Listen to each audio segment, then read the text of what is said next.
ये बात तब की है जब मैं 12 साल की थी। स्कूल की गर्मियों की छुट्टी में मैं अक्सर अपने माता पिता के साथ अपनी नानी के घर आसाम जाया करती थी। मेरी नानी आसाम में एक स्थिर जगह है जिसका मैं नाम नहीं बता सकती हूँ, एक छोटे से मोहल्ले में रहा करती थी।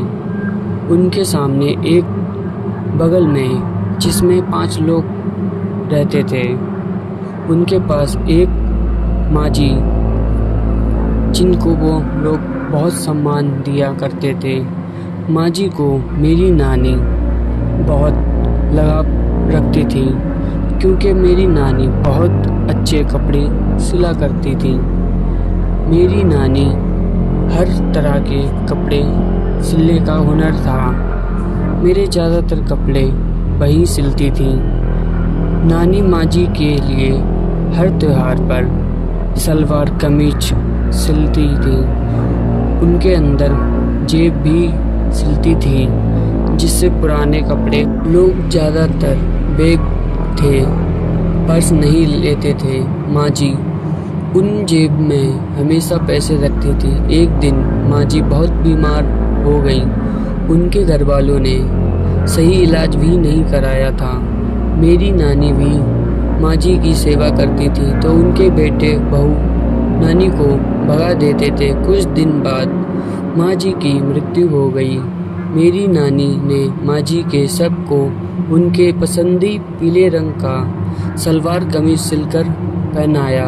अंतिम संस्कार से पहले नानी इस बार खुद में दुख में जेब सिलना भूल गई थी और फिर माँझी का अंतिम संस्कार भी हो गया। 2 दिन बाद जब नानी ने सुबह अपने घर का दरवाज़ा खोला तो समक्ष माँझी को दिखाई दी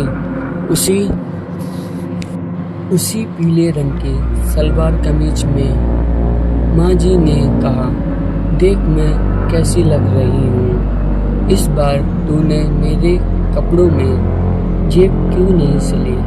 तुझे पता है ना कि मुझे जेब में पैसे रखने की आदत है। नानी बहुत डर गई और ज़ोर से चीखते हुए हम सबको बुलाया। जब हम गए तब नानी ने बाहर इशारा करते हुए कहा, माँझी वापस आ गई हैं, मुझे अभी दिखाई दी। हमने देखा तो वहाँ कोई नहीं था। हम सब ने उनको भ्रम बता के माँझी को भूल जाने को कहा। नानी यह जान गई थी कि माँझी की आत्मा है, पर हम कैसे समझाते कि नानी माँझी की आत्मा अब हर जगह दिखाई देने लगी थी। कभी पेड़ पर बैठी दिखती हुई तो अभी अपने बगल में बाहर टहलती हुई सब ने देखा। नानी बहुत डर गई।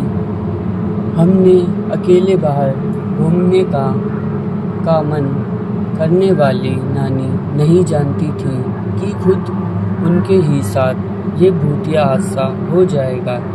एक रात नानी की आँख रात के 3 बजे खुली।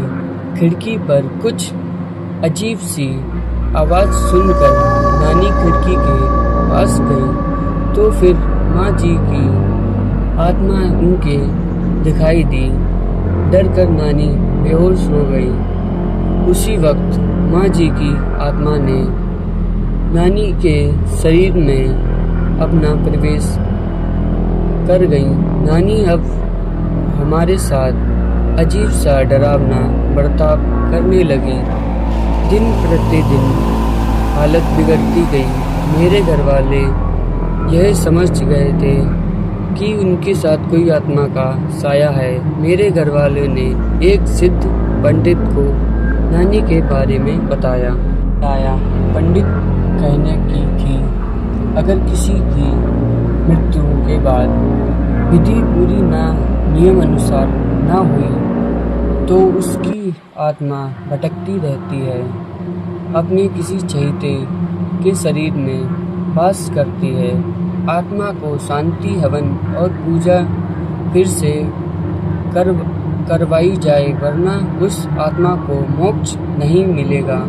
मेरे घर वालों ने माँ जी के परिवार से बात की।